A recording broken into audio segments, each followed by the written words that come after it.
Hello hello yes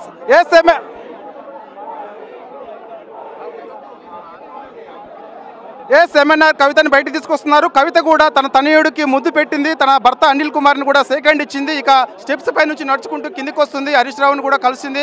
అక్కడ ఉన్నటువంటి BRS నాయకులు ఎవరైతే ఉన్నారో కనిపిస్తున్న రిజువల్లో కేశవరావు కానీ, అదేవిధంగా బాజిరెడ్డి గోవర్ధన్ కానీ, వీళ్ళందరూ సబితా ఇంద్రారెడ్డి కానీ వీళ్ళందరూ కూడా అక్కడ ఉన్నారు.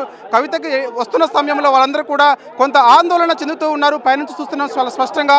కవిత మాత్రం మెట్లు దిగి కిందికి వస్తున్న సమయంలో తన కుమారుడికి ముద్దు పెట్టి తన అనిల్ని హట్ చేసుకొని స్టెప్స్ మించి కింది దిగి వస్తుంది. సో మరి కాసేపట్లోనే కవిత ఇటు ఈడీకి సంబంధించిన వాహనంలో ఎక్కబోతుంది. సో ఇక అక్కడ నుంచి ఆమెను అదుపులోకి తీసుకున్న తర్వాత ఇదే గేట్ మార్గం నుంచి కవిత బయటకు వచ్చే అవకాశం కనిపిస్తుంది. సో ఇక ఇప్పటికే ఇటు ఆ పోలీసులు కూడా ఒక రోప్ పార్టీ, అదేవిధంగా ఆర్మూడ్ రిజర్వ్ ఆ లాఠీ పార్టీ అన్నింటిని కూడా అలర్ట్ చేశాయి. సో వాళ్ళందరూ కూడా గేట్ దగ్గర ఎలాంటి ఘటనలు చోటు చేసుకోకుండా బందోబస్తు నిర్వహించేందుకు ఇక సిద్ధంగా ఉన్నారు. సో ఇక ఖచ్చితంగా కవిత కిందికి దిగింది కాబట్టి మరి ఒక ఫ్యూ మినిట్స్లోనే కవిత ఖచ్చితంగా ఈడీ అధికారులు కవితని బయటకు తీసుకొచ్చే అవకాశం అయితే చాలా స్పష్టంగా కనిపిస్తుంది.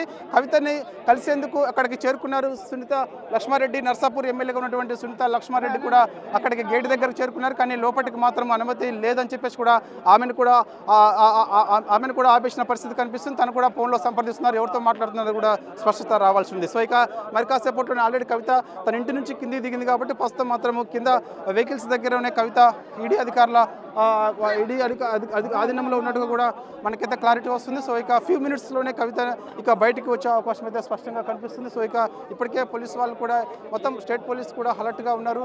సో ఇప్పటికే రోప్ పార్టీ కూడా అలర్ట్గా ఉన్నది. సో ఎవరు కూడా కవితను అరెస్ట్ చేసి తీసుకొస్తున్న సమయంలో ఎవరు కూడా ముందుకు రాకుండా ఇక్కడ అడ్డుకునే ప్రయత్నం చేస్తున్నప్పుడు వాళ్ళు రోప్ పార్టీ తోటి అందరిని కూడా క్లియర్ చేసే అవకాశం అయితే స్పష్టంగా